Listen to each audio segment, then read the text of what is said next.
Un homme vit une couleuvre. Ah, méchante, dit-il. Je m'en vais faire une œuvre agréable à tout l'univers. À ces mots, l'animal pervers, c'est le serpent que je veux dire, et non l'homme. On pourrait aisément s'y tromper. À ces mots, le serpent, se laissant attraper, est pris, mis en un sac, et ce qui fut le pire, on résolut sa mort. Fut-il coupable ou non? Afin de le payer toutefois de raison, l'autre lui fit cette harangue, symbole des ingrats. Être bon aux méchants, c'est être sot. Meurs donc. Ta colère et tes dents ne me nuiront jamais. Le serpent, en sa langue, reprit du mieux qu'il put. S'il fallait condamner tous les ingrats qui sont au monde, à qui pourrait-on pardonner? Toi-même, tu te fais ton procès. Je me fonde sur tes propres leçons. Jette les yeux sur toi. Mes jours sont en tes mains. Tranche-les. Ta justice, c'est ton utilité, ton plaisir, ton caprice. Selon ces lois, condamne-moi. Mais trouve bon qu'avec franchise, en mourant, au moins, je te dise que le symbole des ingrats, ce n'est point le serpent, c'est l'homme. Ces paroles firent arrêter l'autre. Il recula d'un pas, enfin, il repartit.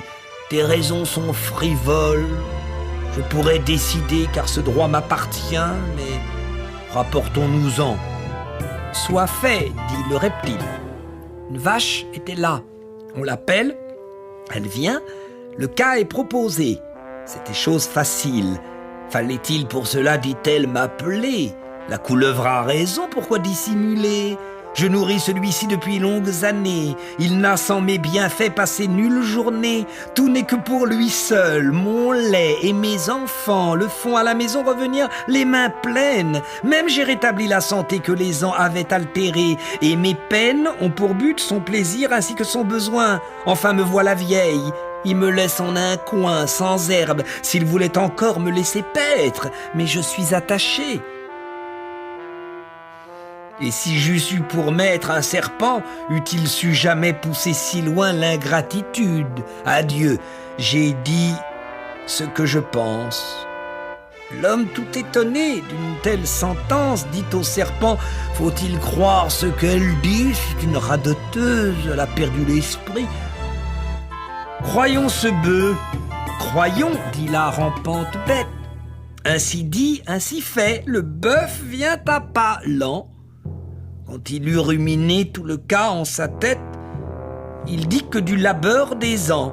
Pour nous seuls, il portait les soins les plus pesants, parcourant sans cesser ce long cercle de peine, qui revenant sur soi ramenait dans nos plaines ce que Cérès nous donne, et vend aux animaux que cette suite de travaux pour récompense avait de tous tant que nous sommes, force coup, peu de gré. Puis quand il était vieux, on croyait l'honorer chaque fois que les hommes achetaient de son sang l'indulgence des dieux. Ainsi parla le bœuf.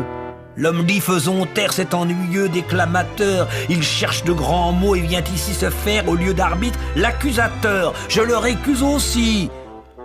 L'arbre étant pris pour juge, ce fut bien pis encore.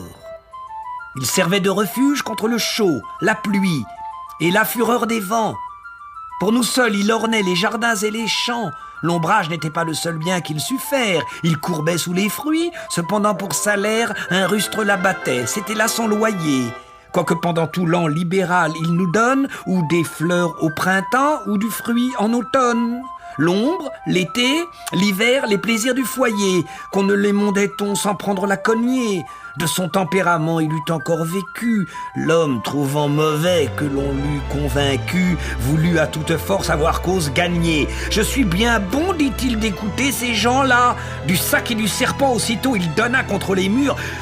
Tant qu'il tua la bête, on en use ainsi chez les grands. La raison les offense. Ils se mettent en tête que tout est né pour eux, quadrupèdes et gens, et serpents. Si quelqu'un desserre les dents, c'est un sot, j'en conviens. Mais que faut-il donc faire? Parler de loin, ou bien se taire?